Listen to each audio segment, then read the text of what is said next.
UP board 2024 के कक्षा 10वीं के मैथ के त्रिकोणमिति के अनुप्रयोग नामक पाठ से यह एक महत्वपूर्ण प्रश्न है जो परीक्षा में अवश्य पूछा जाएगा।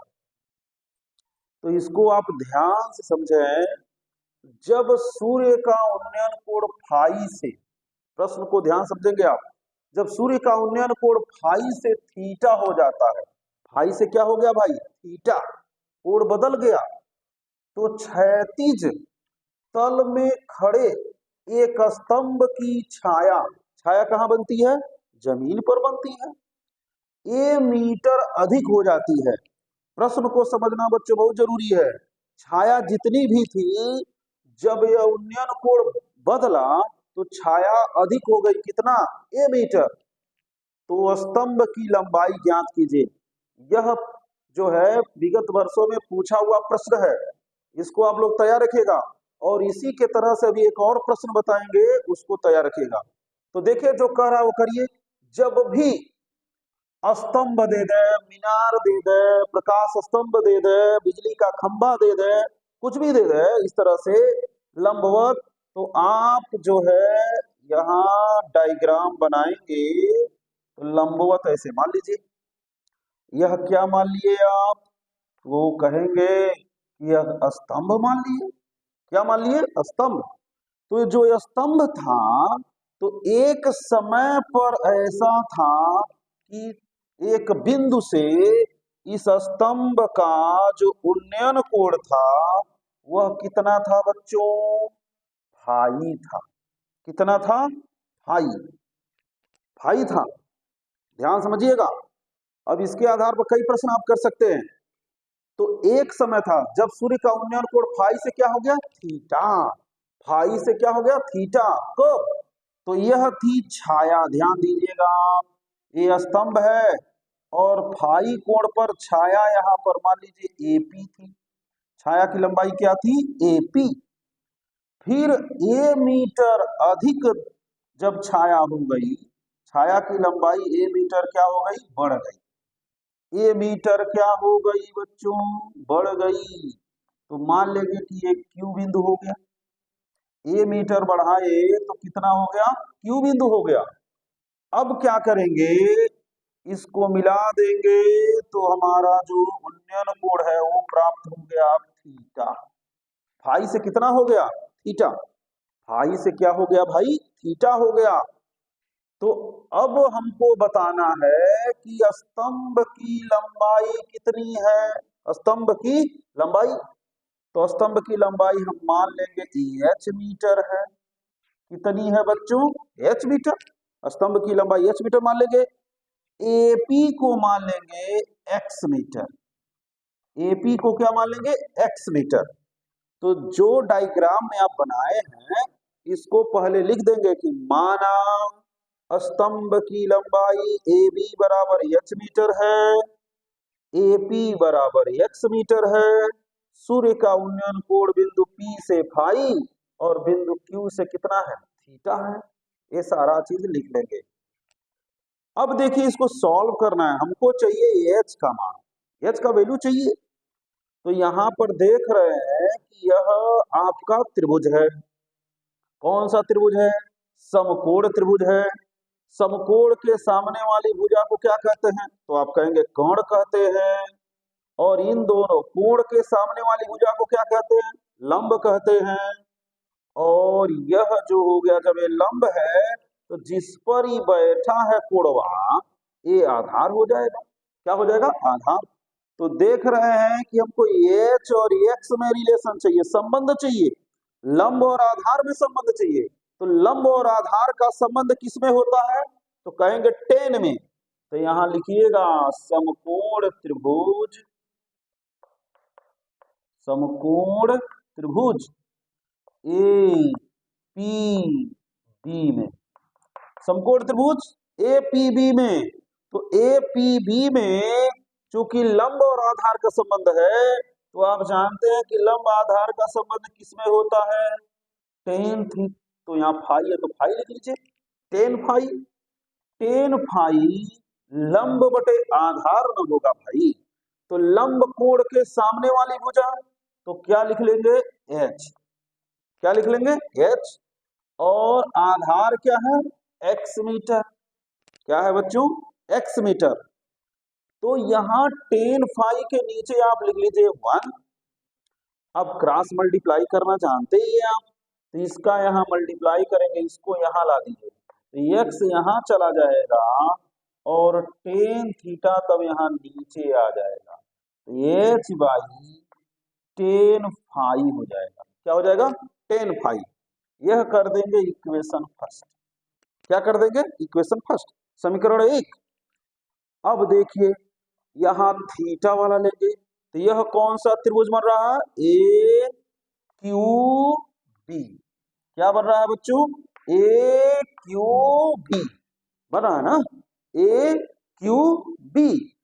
तो यहां फिर लिखेंगे पुनः समकोण त्रिभुज, पुनः समकोण त्रिभुज क्या नाम है, ए क्यू बी में, ए क्यू बी। तो ध्यान दीजिए ए क्यू बी यह कोण है, तो जानते हैं सबसे बड़ी भुजा एक कर्ण होती है, इसके सामने वाली भुजा क्या होगी, लंब। और ये पूरा आधार है इस त्रिभुज का ए क्यू, आधार कितना है, ए क्यू। तो समकोण त्रिभुज ए क्यू बी में लंब और आधार का संबंध चाहिए, तो क्या लिखेंगे आप, टेन थीटा। यहाँ पर थीटा है, तो टेन थीटा हो जाएगा लंब बटे आधार। तो लंब कितना है, एच मीटर। आधार है आपका एक्स और ए है यहाँ, तो यहाँ पर लिखेंगे एक्स प्लस ए। क्या लिखेंगे, एक्स प्लस ए। अब एक्स प्लस ए लिख लीजिए। अब यहाँ आप तिर्यक गुणा करोगे तो आपका होगा टेन थीटा, और यहाँ हो जाएगा एक्स प्लस ए, और इसका यहाँ करेंगे तो हो जाएगा एच। क्या हो जाएगा, एच। अब हम टेन थीटा का इन दोनों में गुणा करें, एक्स का वैल्यू रख दें यहाँ, तो आपका हो जाएगा टेन थीटा, और एक्स के जगह पर क्या रख सकते हैं, तो एच बाई टेन फाई रख सकते हैं, प्लस क्या होगा, ए होगा, इज इक्वल टू क्या होगा, एच होगा। अब यहाँ गुणा करेंगे ना हम, तो गुणा करिए भाई, तो हो जाएगा एच टेन थीटा बटे टेन फाई, यह लिख लीजिए टेन फाई, प्लस करिए टेन थीटा का इसमें भी गुणा होगा, तो हो जाएगा ए टेन थीटा। क्या हो जाएगा, ए टेन थीटा, और हम बराबर करके क्या लिखेंगे, एच। क्या लिखेंगे, एच। फिर देखिए इसका यहां गुणा कर दीजिए, तो हो जाएगा H tan theta plus A tan theta into tan phi. अब कुल के अपान हो जाएगा टेन फाई। क्यों ऐसा किया गया, क्योंकि इसका हर नहीं ना था भाई, इस बेचारे के पास हर नहीं था, तो इसको मदद करने के लिए हम भेज दिए, तो यहाँ जाके गुणा हो गया। बराबर क्या कर सकते हैं, एच कर सकते हैं। अब हम क्या करेंगे, टेन फाई का यहाँ गुणा करेंगे, क्योंकि इसके बटे भी हम एक मान सकते हैं। तो टेन फाई का जब गुणा करेंगे आप, तो आपका होगा H tan theta plus A tan phi is equal to S tan phi हो जाएगा। क्या हो जाएगा, एस टेन फाई, इसका यहाँ गुणा कर देंगे। अब क्या करिए, एच को एक तरफ करिए, क्योंकि हमको हाइट ही निकालना है, तो यहाँ पर एस टेन थीटा रहने दीजिए, ये आएगा तो प्लस है तो क्या होगा, माइनस, तो हो जाएगा S tan phi is equal to, ध्यान दीजिएगा ए उधर जाएगा तो प्लस का क्या होगा, माइनस, तो हो जाएगा minus A tan phi, minus A tan phi. अब इन दोनों में से एच हम कॉमन ले लेंगे, क्या कॉमन ले लेंगे, एच। तो आपका हो जाएगा tan theta minus tan five is equal to minus A tan five, यह हो जा रहा है। अब यहाँ पर इसको हम ले जाएंगे, पक्षांतर करेंगे तो माइनस ए टेन फाइव, अब ये गुणन है तो इधर आएगा तो क्या होगा, हाँ, तो हो जाएगा tan theta minus tan five, हो जाएगा ना। यदि आप इस माइनस को हटाना चाहते हैं तो इसमें माइनस से डिवाइड कर दीजिए, तो आपका हो जाएगा minus A tan five upon minus इधर कर लीजिए, ये पलट जाएगा तो पलट दीजिए भाई टेन फाइव और माइनस हो जाएगा टेन थीटा, माइनस से माइनस क्या हो गया, कैंसिल। तो आपको एच का जो वैल्यू निकला H equal to A tan five by tan five minus tan theta. तो यह हाइट हो गया इसका, क्या हो गया, हाइट। किसका हाइट हुआ, इस स्तंभ का हाइट हो गया। तो हाइट आपका निकला H equal to A tan five upon tan five minus tan theta. अब इसी तरह से एक बार और जो नहीं समझे हैं समझ लें। प्रश्न कह रहा था कि एक स्तंभ का एक बिंदु से जो उन्नयन कोण था, छाया की लंबाई जो थी फाई था, जब छाया की लंबाई ए मीटर बढ़ गई तो कोण कितना हो गया, थीटा हो गया। तो अब हमको इस स्तंभ की ऊंचाई प्राप्त करनी है, तो पहला कोण हम फाई मान लिए, दूसरा क्या हो गया थीटा, इन दोनों के बीच का डिस्टेंस कितना है, ए मीटर, दूरी है ना ए मीटर। एक बार यह समकोण त्रिभुज लेके चलेंगे, एक बार ये पूरा लेके चलेंगे, सॉल्यूशन करते जाएंगे और आपको एच का वैल्यू प्राप्त हो जाएगा। तो उम्मीद है आपको ये समझ में आया होगा।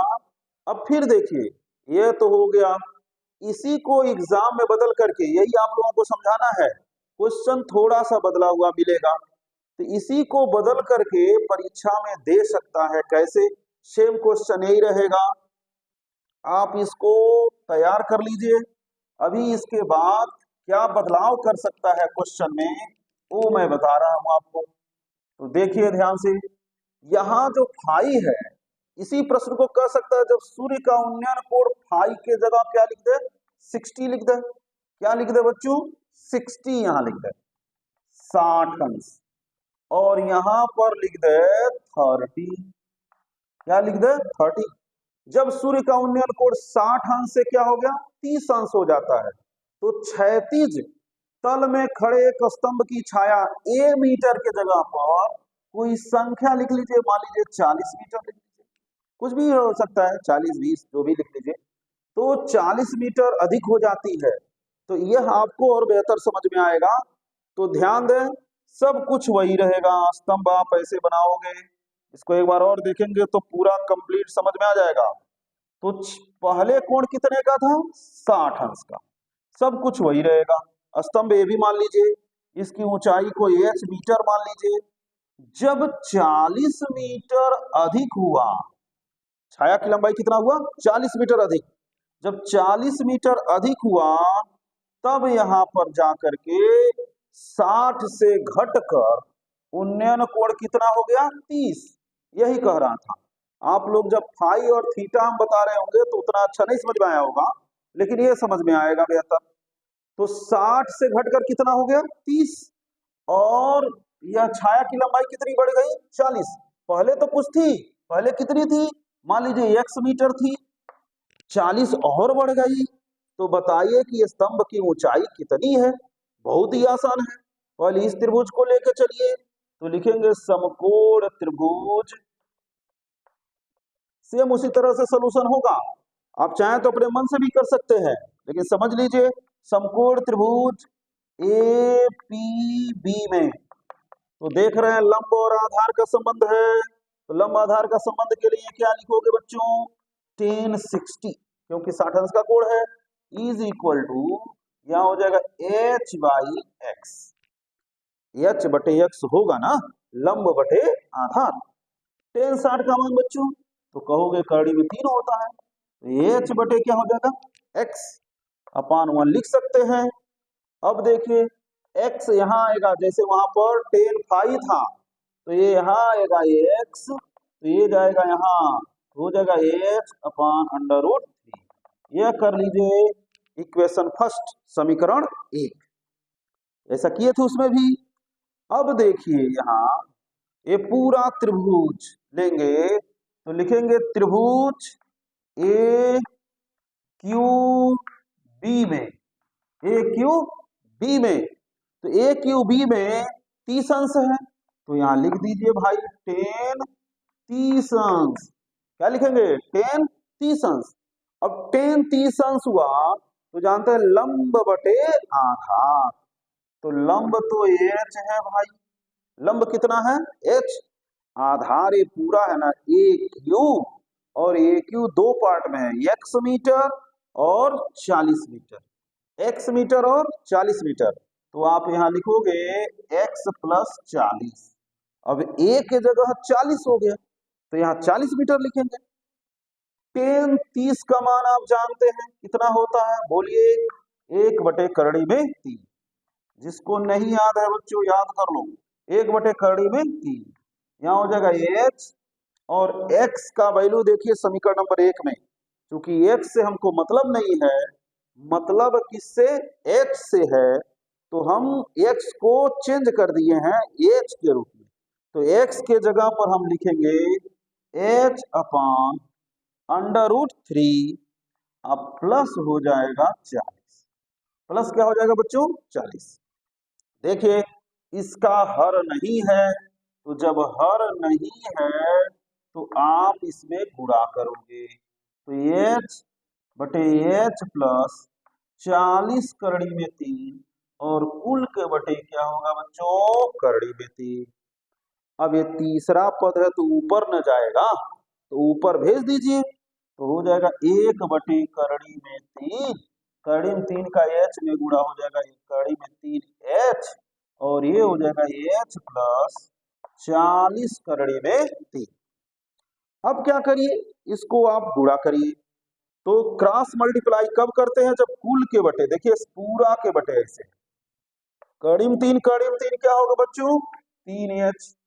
जानते हैं ना, कड़ी में 3 3, कड़ी में 2 2, कड़ी में 5 5, तो कड़ी में 3 क्या होगा? 3h, और यहां पर लिख देंगे h प्लस 40 अंडर रूट 3, तो 40 करड़ी में 3।